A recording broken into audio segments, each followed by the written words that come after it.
Meus queridos aqui presentes na igreja, os que nos acompanham pelas redes sociais de nossa paróquia, 26º domingo do tempo comum, e hoje a liturgia traz uma grande temática. Na verdade, a temática é uma pergunta para nós. Nós estamos ajudando, favorecendo a Deus na questão da salvação dos seres humanos, ou nós temos sido pedra de tropeço, ou nós temos atrapalhado o mistério da salvação que brota do coração de Deus? Essa é a temática que perpassa toda a liturgia de hoje, toda, né? Então, para bem entendermos o evangelho de hoje, que é a continuação da semana passada. Semana passada, aliás, há 2 semanas atrás, Jesus já estava subindo a Galileia. Ele vai para uma região onde moravam os pagãos, em Cesareia de Filipe. Depois ele sai e começa a caminhar com seus discípulos. Semana passada o evangelho nos mostrava para ensinar os seus discípulos, né? E Jesus termina, depois de dizer o mistério da cruz, Jesus termina dizendo que se alguém quiser segui-lo, deve ser o servo de todos. E aí Jesus pega uma criança, lembra como terminou o evangelho semana passada? E Jesus diz assim: quem acolher em meu nome uma dessas crianças, é a mim que está acolhendo. E quem me acolher, acolhe o meu Pai que está nos céus. Semana passada já expliquei que há o retrato da criança no tempo bíblico, porque devem ter escutado um monte de pregações que vão falar: a criança representa a inocência, representa a fragilidade. Não, a criança no tempo bíblico representa a escória social. Por quê? Porque crianças e mulheres não eram contados como membros da sociedade, não eram considerados, né? Pode ver que o próprio, é claro que o agiógrafo, quando vai escrever o texto bíblico, ele também está naquela sociedade. Pode ver o milagre da multiplicação dos pães, né? O escritor diz que tinha 5.000 homens, mas é claro que tinha crianças e mulheres lá, né? São muitos os exemplos que poderiam ser tomados para isso, né? Para mostrar que o critério de acolher o Senhor é acolher aquilo que é excluído, aquilo que não se me simpatiza muito, aquilo que eu não gosto muito, aquilo que pega na minha veia, aquilo que eu não gosto. Esse é o critério. E hoje é continuação, 26º domingo do tempo comum, né? É continuação. João, evangelista e apóstolo, disse a Jesus: mestre, nós vimos um homem expulsar demônios em teu nome.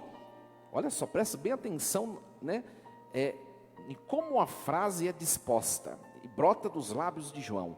Nós vimos um homem expulsar demônios em teu nome, Jesus, mas nós o proibimos, porque eles não nos seguem. Percebem o que sai do coração de João, né? Ele está fazendo milagres em nome de Jesus, mas ele não segue o bonitão do João, então não presta, não pode fazer. E a gente faz a mesma coisa na nossa vida. A gente faz a mesma coisa. Por detrás dessa frase de João está, mais uma vez, pelo 3º domingo consecutivo, a igreja nos traz a questão desse pecado. O pecado da inveja, de novo. Olha, a igreja vem trazendo há 3 domingos, de maneira muito indireta, uma reflexão do perigo do pecado da inveja, né? E tem um pecado que está colado no pecado da inveja. O pecado da inveja é um pecado capital, né? Junto da soberba, é um pecado perigosíssimo. Porque já falei essas 2 últimas semanas, este pecado destruiu a 1/3 dos anjos do céu. Você é maior ou menor do que um anjo? Maior ou menor? Infinitamente menor. Se nós pegarmos a hierarquia angélica, são 3 hierarquias, grandes hierarquias, né? E depois cada uma delas tem 3 especificidades de anjos. Se pegar o menor de todos os seres espirituais, que são os anjos, porque tem potestades, tronos, querubins, serafins, tem vários nas hierarquias. O menor deles são os anjos. O menor dos anjos é infinitamente maior do que eu e do que você. E o pecado da inveja destruiu não um anjo, o menor, destruiu aquele que seria o maior serafim, né? A maior criatura que Deus fez. Quem foi? Lúcifer. É um pecado perigoso ou não? Quando nós nos vemos, e semana passada eu já falei os sintomas desse pecado, as implicâncias, pode ver que por detrás tem o pecado capital da inveja, porque se você fosse satisfeito com você mesmo, você não implicaria com ninguém. Tem o pecado da inveja, e tem um pecado que está coladinho na inveja, que é o pecado dos ciúmes. Se eu tenho certeza daquilo que é meu, eu não procedo de maneira indevida em relação àquilo. Eu tenho certeza que aquilo é meu, né? Pega, por exemplo, quem é casado, né? O ciúmes, até certo ponto, ele é natural, ele é cabível, ele é normal. Passou daquilo, é insegurança, é pecado grave. Ou você não confia que aquele com o qual você se uniu diante do altar é seu unicamente. Ou está o problema na pessoa, ou está o problema em você. Pecado da inveja. Então, João aqui pecou gravemente. Por quê? Porque esse homem que estava curando, ele não segue os apóstolos, mas ele está curando em nome de Jesus, né? E Jesus diz assim: não o proibais, porque ninguém faz milagres em meu nome para depois falar mal de mim. É como se Jesus tivesse falado isso para João. João, né? Nem todo mundo vai ser amiguinho seu, nem todo mundo vai pensar como você pensa, João. Nem todo mundo vai ter admiração por você, João. Mas Deus age também na vida destes. Deus age, né? E depois desse pecado capital da inveja, brotam muitos outros. A intolerância, os ciúmes, né? Ora, o que é a intolerância? No fundo, João é intolerante. A intolerância é o quê? Se não é do meu partido, não presta. Mas quem disse que Deus só age no seu partido? Ora, o Concílio Vaticano II diz isso sobre a igreja. A igreja de Cristo por excelência é a igreja católica. E ela tem a plenitude da revelação. Ou seja, tudo que Deus quis entregar ao ser humano na questão de fé, Ele entregou nas mãos da igreja católica. Mas isso não quer dizer que aqueles que não têm a plenitude também não tocam a presença de Deus, que são os outros irmãos que estão por aí. Porque o Espírito age como quer, quando quer, em quem quer. Aí vem a primeira leitura de hoje, ela é a pré-figuração desse episódio de João. O que é pré-figuração? No Novo Testamento se cumpre alguma coisa do Antigo. Essa encrenca que João está fazendo aqui, ela é o cumprimento desse texto que a igreja pôs na primeira leitura do livro dos Números. Olha, séculos antes dos apóstolos. O que aconteceu aqui no episódio da primeira leitura? Né? O Senhor desceu na nuvem. O Senhor desceu na nuvem. Claro que a nuvem, o Antigo Testamento, o Antigo Testamento não conheceu que Deus é trindade. Então a nuvem é a pessoa do Espírito Santo, só que eles não sabiam que era uma pessoa trinitária, eles ainda não compreendiam. Nós hoje sabemos, como eu acabei de dizer, nós igreja temos a plenitude da revelação, sabemos tudo do que Deus revelou. O Senhor desceu na nuvem, ou seja, o Pai falou por meio do Espírito. A quem? A Moisés. E aí, o que diz o texto? O Senhor retirou um pouco do espírito que Moisés possuía. Parece meio esotérico, espírita isso, mas não é, viu, minha gente? O que está dizendo o texto bíblico? O Senhor tinha enchido Moisés dos dons do Espírito. E o Senhor fez o quê? Ele entregou também o dom do Espírito aos outros 70 anciãos que Moisés tinha escolhido para poder ser o sinal da presença de Deus. Porque ninguém é sinal da presença de Deus se não tiver no Espírito. Então Deus derramou sobre os 70 o Espírito, uma porção do Espírito de Moisés. E eles começaram a profetizar. Esses que receberam, eles saíram do acampamento, lembrando que o povo nessa época, não era um povo que tinha uma casa como nós, né? Você vai trabalhar lá em São Paulo, no fim do dia você volta para sua casa. Não, é um povo nômade. O povo ia andando. E onde eles moravam era um acampamento. Então, esses 70 anciãos, eles saíram do acampamento e foram para a tenda, onde Deus se manifestava, ali na tenda, né? Só que o que aconteceu? Aconteceu uma coisa diferente aqui. Porque, ao mesmo tempo que Deus derramou uma porção do Espírito sobre os 70, tinha 2 que não foram e ficaram lá no acampamento, né? O motivo pelo qual ficaram lá, eu não sei, né? E Deus derramou também sobre aqueles 2. Ou seja, Deus, ele transgrediu o esquema humano religioso. Por quê? Porque Deus tinha que derramar a porção do Espírito somente para aqueles que estavam na tenda, lá fora. E quem é que disse que você vai mandar em Deus? Foi o que aconteceu.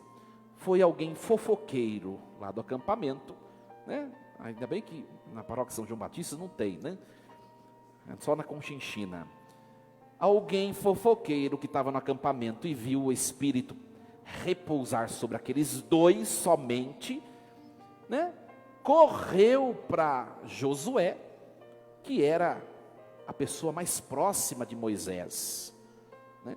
E disse para Josué, né? Tem 2 lá no acampamento que receberam o Espírito, está errado.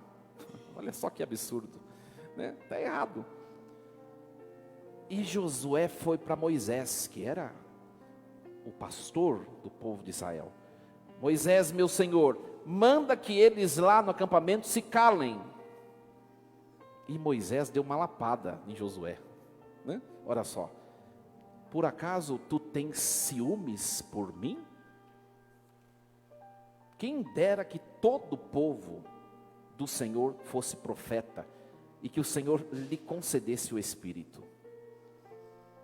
Por detrás dessa frase, né? Primeiro tem esse fofoqueiro. O pecado da fofoca destrói comunidades, destrói relações, a calúnia, a blasfêmia, né? Depois tem a questão da inveja, dos ciúmes. Eles querem aprisionar o Espírito de Deus, e ninguém aprisiona Deus. Deus faz o que Ele quer no tempo que Ele quer. É bem a experiência de João, né? Minha gente, nós vemos essas mesmas situações na igreja hoje em dia. Talvez vocês não saibam, porque vocês têm a vida de vocês, né, a rotina, e vem à missa e congrega a igreja, e depois volta para casa e tem a semana.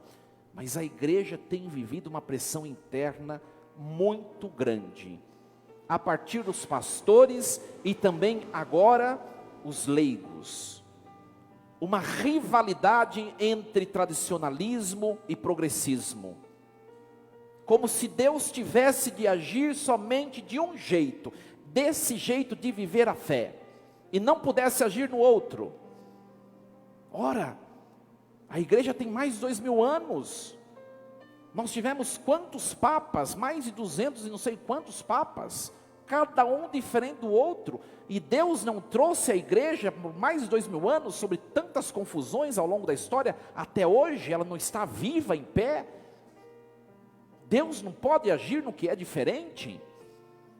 Nós vemos essas confusões que têm surgido, rivalidades, competições. Semana passada nós ouvimos a carta de São Tiago, né? São Tiago perguntava no capítulo 3, de onde vêm as rivalidades que estão dentro de vós? Acaso não vêm das paixões que estão fervilhando na vossa alma, nos vossos corações? E a gente faz a mesma coisa, né? Isso acontece das instâncias mais superiores até as instâncias mais inferiores. Aquilo que eu não gosto, quer dizer que não presta. Eu tenho que excluir, eu tenho que me distanciar. E Deus está dizendo hoje, olha, pode ser que eu tenha escolhido você para ser instrumento de salvação para aquilo que é diferente. E no dia do juízo eu vou cobrar de você a salvação e a vida daquela pessoa. Imagine nós chegarmos diante do juízo de Deus e Deus perguntar, né? O Padre Diego, tinha lá no seu trabalho, né, uma pessoa que você não gostava muito, mas era você que seria instrumento de salvação para ela. Onde ela está? No céu ou no inferno? Olha, quanto que é exigente a palavra. A gente precisa, minha gente, aprender a amar sem fazer acepção de pessoas. Sem fazer acepção. Tem pessoas que estão muito longe de Deus, ainda assim, Deus nos envia para amá-las. Deus nos envia. Nós vemos essas semanas, essas situações difíceis que a nossa diocese tem vivido. O que é mais edificante? A fofoca, o julgamento, a condenação, ou o joelho dobrado em adoração? O que é mais eficaz? Ou você não crê no poder de Deus? Porque quem crê no poder de Deus fala menos e reza mais, não é? Fofoca menos e reza mais. Tantas situações, tanta calúnia. Aqui não é julgando se está certo ou não. Independente se uma pessoa está certa ou não, se ela é motivo, né, de uma situação difícil, eu preciso rezar por ela, porque julgar não compete a mim, mas a Deus, né? Esses dias eu tenho postado umas coisas no meu Instagram. Isso não quer dizer apoiar uma coisa ou outra. Isso quer dizer, né, que o juízo é a Deus que pertence. Mas aí eu pergunto para a pessoa que vem criticar, viu? Quantos rosários você já rezou por essa pessoa que você está condenando? Nenhuma Ave Maria. Então quando você rezar 50 rosários por ela, aí você tem o direito de falar um A sobre ela. João quer eliminar, João quer discriminar. E Jesus está falando, não, ninguém tem o direito. Olha a palavra dura. Moisés está dizendo aqui na primeira leitura para Josué, né? Você está com ciúmes, Josué? Deus, ele faz o que ele quer. Se ele quis derramar o Espírito sobre os anciãos que estão lá na tenda, ele o fez. Se ele quis derramar sobre 2 hominhos, olha que homenzinhos que estavam lá, olha que nome bonito que eles têm, né? Eldad e Medad. Olha, quem está grávido já tem uma possibilidade aqui, né? Já tem mais uma possibilidade, que bonito, né? Esses 2 fulanos estavam lá no acampamento e receberam, e está tudo bem, né? Hoje vocês têm um padre que está aqui à frente, né? Que é um padre, tem um monte de defeitos, mas que é um padre exigente, muito exigente em muitas coisas. Amanhã vem outro que não é tão exigente em algumas coisas que este é, mas que prioriza outras. E está tudo bem, porque um não tem que ser igual ao outro. Está tudo bem. Hoje é Papa Francisco. Ontem foi Bento XVI. Já se foi. É Francisco hoje. E está tudo bem. É o que tem para hoje. É o Padre Diego hoje. É o que tem para hoje. Portanto, amar, acolher. E aí Jesus, olha a palavra, esses 3 últimos domingos, a palavra está, né, tá nos prendendo na parede assim, né? E depois Jesus vai falar o quê? Né? Olha, João, se alguém der de beber a vocês por causa de mim um copo de água, no reino dos céus esse vai ser lembrado. E aí Jesus vai falar agora uma coisa importante, a questão do pecado do escândalo. Do escândalo. Quando a gente essa palavra escândalo na tradução vem da palavra grega skandalon, né? No português ela é carregada de um sentido moral. Você fala alguém escandalizou, você já pensa em quê? Em coisas relacionadas à sexualidade, não é? No original não tem nada a ver. Significa o quê? Quaisquer situações que fazem de nós pedra de tropeço para o outro. O que quer dizer? Explicando melhor ainda. O pecado do escândalo é você, com seus juízos, julgamentos, palavras e posturas, você afastar alguém de Deus. Isso é um pecado grave. Isso é escandalizar. E não é só com questão da sexualidade, não. Aí vai a Dona Maria lá na manicure e está cheio de mulherada lá. E a manicure vai falar mal do padre. A Dona Maria vai falar mal do padre para a manicure. E aquelas pessoas que estão em volta estão escutando essa mulher falar mal do padre. Essas pessoas que estão em volta da Dona Maria, se tiver alguma Maria aqui, é só um exemplo, tá bom? Pensa bem, essas pessoas que estão em volta da Dona Maria fofoqueira e da manicure, elas vão ter desejo de ir à igreja? Não. Escândalo. Escândalo. Aí vem a pessoa piedosa que chega na igreja com seu rosário, tudo bem, reza, está lá todo domingo. Nossa, vamos usar a Dona Maria de novo, né? A Dona Maria de novo. A Dona Maria, nossa, como a Dona Maria é piedosa. Mas a Dona Maria volta para casa, ela é o verdadeiro Satanás em casa. Os filhos dela vão ter vontade de vir à igreja? Não. Escândalo. Olha, e não tem nada a ver com sexualidade, viu? Olha todos os exemplos que eu estou dando. Podia dar um monte de exemplo. E Jesus está dizendo aqui: se tua mão, teu pé e os teus olhos, se forem motivos de escândalo, corta-os. É melhor ir cego de um olho para o céu do que ter os 2 olhos verdes, cor de Cancún, e ir para o inferno, né? O que significa mão, pé e zóio? Significa a totalidade da nossa humanidade. As mãos significam as nossas ações, o que eu falo, o jeito que eu olho, o jeito que eu ajo. Escandalizou, corta, muda o seu jeito de ser, muda o seu jeito de ser. Os pés representam as nossas decisões, as nossas escolhas. Se não tem levado pessoas para Deus, e nem mesmo você, corta. O que significa os olhos? Os sentimentos, as intuições, aquelas realidades que brotam, os ímpetos da alma. Se não favorece a salvação sua e do outro, corta, porque senão você vai queimar no fogo do inferno.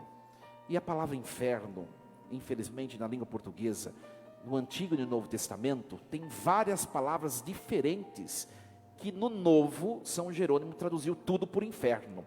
Aqui é Gena. Você sabe o que é Gena? Gena era um vale a sudeste de Jerusalém, né? O Vale do Hermon. E nesse vale, no tempo bíblico, ali se realizavam cultos pagãos, mortes, seres humanos eram sacrificados para os ídolos. Então, na época de Jesus, os judeus, que já não eram, não realizavam cultos de sacrifícios humanos, não é próprio do judaísmo, eles consideravam aquele lugar um lugar horroroso, né? Um lugar tenebroso. Então o que os judeus fizeram nesse lugar, nesse vale? Eles fizeram daquele lugar, para que ninguém pisasse lá, eles fizeram daquele lugar um lixão. Hoje a gente conhece o que é lixão, né? Então tudo era jogado lá, né? E eles colocavam fogo nos detritos que eram descartados naquele lugar, de tal modo que aquilo, lixo não tem fim, né? Se não tem fim o lixo, também o fogo que eles tacavam ali, também não acabava. Por isso o escritor, o hagiógrafo, pega essa questão e compara com o inferno, com a condenação eterna. É um fogo interminável, é um lugar de sofrimento. Se nós não formos pessoas que levam os outros e a nós mesmos para o céu, nós vamos para a hiena eterna. É isso.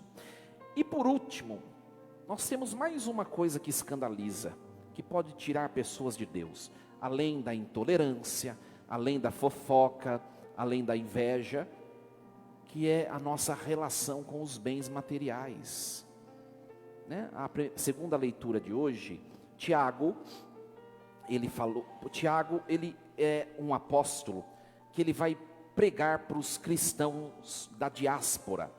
Na época da perseguição do Império Romano, né, os cristãos convertidos ali naquela região se espalharam em volta da Palestina, inclusive para Roma, em Roma. E Tiago vai pregar para essa gente que fugiu, né? Hoje a gente chamaria de imigrantes, né? E ele vai pregar. E no meio dessas comunidades tinha muita gente pobre, mas tinha muita gente, aliás, tinha pouca gente rica. E os pobres eram funcionários desses ricos, todo mundo na mesma comunidade, sabe? No domingo estava todo mundo lá na missa, com cara do arcanjo Rafael, né? Bonitinho. Na semana, os ricos oprimiam os pobres, não pagavam o salário deles. Olha o que Tiago fala, né? Nós ouvimos a segunda leitura de hoje. Vede o salário dos trabalhadores que ceifaram os vossos campos, ricos. Vós deixastes de pagar, o salário deles está gritando. E o clamor dos trabalhadores chegou aos ouvidos do Senhor. Vós vivesses luxuosamente na terra, entregues à boa vida, cevando os vossos corações para o dia da vossa própria matança. Olha só. Então, para a gente refletir também se a gente tem sido justo com o nosso dinheiro, né? Justo com os nossos bens, não temos sido egoístas, saber partilhar. E hoje, dia 29, calma que está acabando, nós celebramos os 3 santos arcanjos. Como eu disse, existem 3 grandes hierarquias, e ali estão cada qual um grupo de 3, né, tipos de anjos. Os primeiros são os serafins, os querubins, os tronos. Depois vem as dominações, as virtudes e as potestades. E depois vem os principados, os arcanjos e os anjos, né? Os anjos, eles são as criaturas, né? O próprio nome anjo não diz respeito ao que ele é, mas ao que ele faz. Eles são mensageiros, são os seres responsáveis por se comunicar com o ser humano. E os anjos maiores são os arcanjos. Quantos arcanjos existem na revelação bíblica? Quantos? Ninguém sabe. São 7 arcanjos. 7. Pode pegar o texto do Apocalipse de São João, no capítulo 8, versículo 2. João diz assim: eu vi os 7 anjos que estavam diante de Deus, e eles receberam 7 trombetas. O livro de Tobias também vai falar disso. São Rafael, um deles, se apresentava como um dos 7 que estão diante da glória do Senhor. Mas a revelação só nos apresenta o nome de 3. Ai, padre, mas eu fui lá, eu estava lendo um texto esotérico, né? E lá estava falando o nome de Uriel, Baraquiel, Salatiel, Jerudiel. Esses nomes, eles estão nos textos apócrifos de Enoque, que é um texto apócrifo, né? Ou seja, não é revelação. Então não fica usando isso, que não é revelado. Não fica usando. Nós sabemos o nome de 3, e o nome dele diz o que ele faz. Rafael é a cura de Deus que se derrama por meio dessa criatura, né? Gabriel é a mensagem de Deus que se entrega por meio dessa criatura. Gabriel. E Miguel é a força de Deus. Quem como Deus? É a força de Deus que se manifesta na vida humana por meio deste ser espiritual. São esses 3 que nós celebramos, né? E nós vemos que os 3 estão explicitados na Bíblia, né? Rafael no livro de Tobias, né? Rafael conduz Tobias e intercede pela cura de seu pai Tobite. Gabriel, que se manifesta no livro de Daniel, também no Novo Testamento, nos Evangelhos, para Zacarias, para José, e de maneira muito singular para Virgem Maria, né? E Miguel, que está no texto do Apocalipse de São João. Então, minha gente, quem está precisando receber uma boa notícia aqui, está esperando alguma coisa, está esperando uma notícia de alguma coisa, erga a mão. Olha, hoje reze para São Gabriel, né? Quem está precisando para si, para alguém, da cura que vem de Deus? Não sei. Reze hoje nessa liturgia para São Rafael. Quem está esperando a intervenção de Deus em alguma situação da vida, que já não consegue, já não depende da minha, mais do que eu faço, mas depende só de Deus, eu preciso dessa força. Reze para quem é que faz acontecer? Deus, por meio deles. Da mesma maneira como Deus quer santificar nossas casas, por meio de quem? De nós. Então, minha gente, façamos essa experiência nessa noite e deixemos a graça de Deus, ela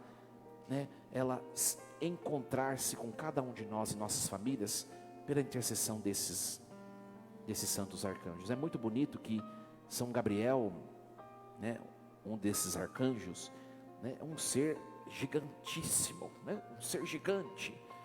E é muito interessante que nos evangelhos, no evangelho de Lucas, no capítulo 1, ele se prostra diante de Maria.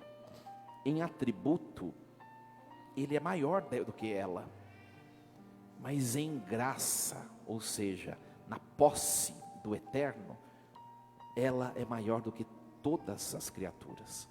Então nos unamos a ela. Isso que é a Eucaristia, né? Por isso que, e assim eu termino minha homilia, no prefácio da missa, sempre termina assim: por isso nós nos unimos aos santos, aos anjos, à milícia celeste. Cada prefácio tem um final diferente, e é o que nós fazemos na missa. Nós nos unimos à igreja celeste, de maneira muito singular à Virgem Maria, São José, São João Batista, aos santos anjos.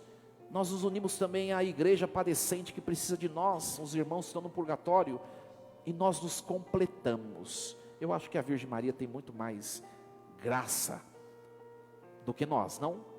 Então cola nela, encosta nela, dá um pouquinho para mim, Nossa Senhora. A mesma coisa os santos anjos.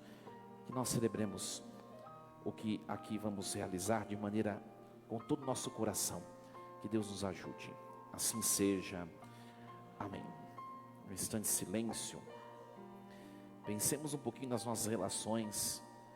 Se nós não temos sido motivos de escândalo, de julgamento, de intolerância, com as nossas posturas, as nossas escolhas.